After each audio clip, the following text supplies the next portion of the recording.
Victoria's Secret bra, embroidered demi, black nude, with floating tattoo effect. He raised his eyes from the paper and peered at Sansia. That is what Johnny needs. Sansia turned bright red. What? She growled at the rest of us as we stared at her. Just because we do this sort of work doesn't mean we don't want to look good, Asia interrupted. Come on. She took Sansia by the arm. I'll help you get that vest off. The rest of you clowns, eyes front. Hey, Townie, I said. Keep an eye on that corridor. Sing out if you hear or see anything. Townie hesitated for a half-second. Then the tall man's jaw firmed up. He hefted his rock hammer. Got it, boss. He walked off back the way we'd come. I turned back to Johnny. We need more than just information. Then bargain well. Johnny smiled his mad smile at me. I need to know where the nearest Con Ed gas main with enough hose connected to it to reach down to the Shada beachhead is. And I need to know if the mole is still working. That tunnel down there that was partially flooded, do you know it? Yes. Is there an underground river there? Yes. Johnny's eyes twinkled. The Shadalka, tunnel deep and almost drowned. The river only sleeps. Barely it is held back. By what? JJ asked. Only a few feet of rock separate the river bottom from the third passage. Johnny tapped the side of his nose knowingly. You want much. More than the bra will buy. So what will you give? What do you want?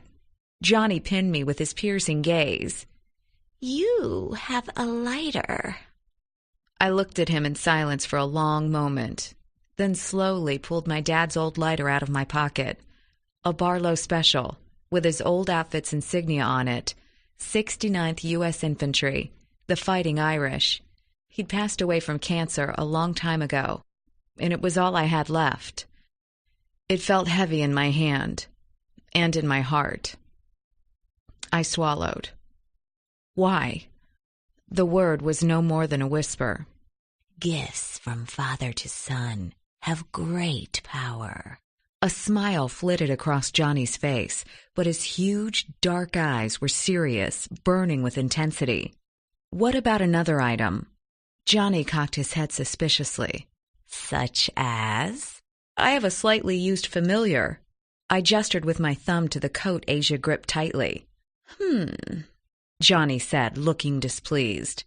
He walked over and Asia nervously handed him the coat. He pulled a bit of it back and looked inside. I expected Sagella to burst out, claws extended, but all I heard was a whimpering and the tinkling of bells. Ah, Johnny said, staring down. You again. Long time no see. He chuckled and turned back to me. Not a very good bargain for Johnny, but it gives me a chance to pay back a favor. I will take your deal. From an inside pocket of his huge coat, he produced a piece of paper. A map, he said as he handed it to me, to a Con Ed substation. There will be enough hose there for your purpose. From another pocket, he produced a small metallic cylinder. The mole's starter. Be nice if we had a shape charge that would crack that rock in the third passage. I looked at Johnny. He shook his head. Johnny does not have such a thing. Do you have anything that would work? Johnny rummaged around in his coat, then extracted a black ball-shaped object, the size of a basketball, with a long string dangling from the top, and held it up. Last time I saw a bomb like that, Asia observed, Boris Badenoff was throwing it at Rocky and Bullwinkle. You're kidding, I said. Johnny looked hurt. If you don't want it. He started to put it back in his coat. I raised my hand quickly. No, wait, we'll take it. Johnny squirreled away the sack with Sagella in it, and Sansia gave him the bra. He grinned, then casually tossed me the bomb. I gulped and caught the thing. It was far heavier than it looked. Good luck, Johnny said. I see your plan in your mind. Very dangerous, but the only way. You will see Johnny once more before the end. He whirled his coat about him like a movie villain from the 1930s, and then simply wasn't there anymore. Plan? Phil demanded. Guys, we are never going to make it to the surface. Those things are between us and topside, and there could be millions coming through below us. We've got to stop them. How the hell can we fight these things? Phil said. We're not soldiers, I said.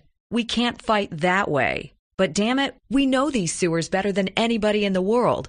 We use them. Phil laughed bitterly. What are you going to do, Shanty? Drown them in crap? That's a good idea, Phil, I said coolly. Phil's mouth fell open and he gaped at me. What?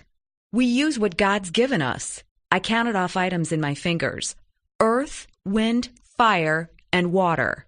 Asia, take Ralphie and Norton and get the mole started. The sandhogs must have been just short of one of the Shaddaa passages. That's why Mendeleev stopped the work. Use the mole to collapse it. Earth. She grinned. I turned to Phil. You, Townie, and Ganjamin and the others, go back to the main dig area. There's a side passage that leads down near the west end. It's flooded about 100 yards in. Before you get to the flooded part, there must be a shaftway down to the level below, like the salesman said. Take it and plant the bomb. See if you can crack the roof. That should flood the second way. Water, Phil said. Sansia and JJ, we're going to head down to the Con Ed gas mains. Thank God these demons have tunneled into the city's bowels. If the salesman is good for his word, and I think he is, then we will find all the hosing and pipes he needs. From this map, it looks like there's a gas main near the death chamber. That's a mighty wind, JJ said. How do we light it off? Sansia asked. I pulled the lighter out of my pocket. They'll need something to chase instead of fleeing the gas. We'll have to get them back to the chamber, and then they and the beachhead meet the fourth element. I flicked the lighter, faithful as always. It sparked bravely. Fire.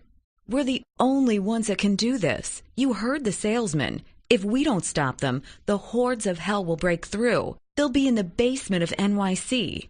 Think of all the civilians that are going to get slaughtered. We're civilians too, Ralphie protested.